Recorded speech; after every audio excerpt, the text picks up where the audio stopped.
We belong together.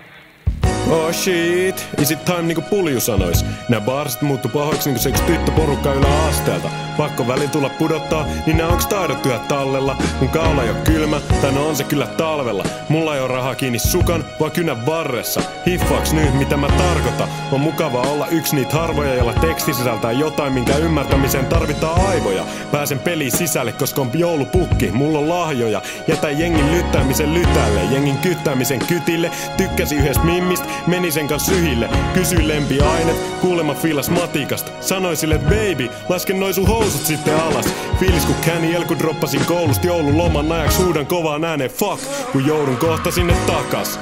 Oh shit, mitä baareja. Oliko se siinä? Ehkä se oli, ehkä ei, se selvii. Ok, jatketaanks?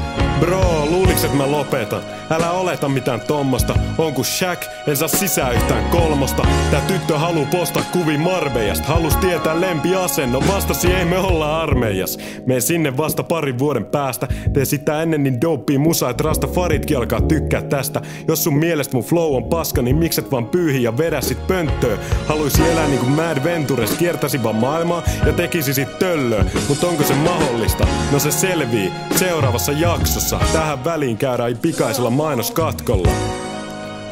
Nyt olis tarjolla mainetta ja mammonaa, tuuks hakee? En. Tuun. Okei, se oli siinä. Mitähän tapahtuu nextii? En mä tiiä. Voisin droppaa vaiket oh shit. Oh shit. En mä keksi mitään muuta kuin oh shit. Oh shit. Oh shit. Joo, vittu se oli siinä.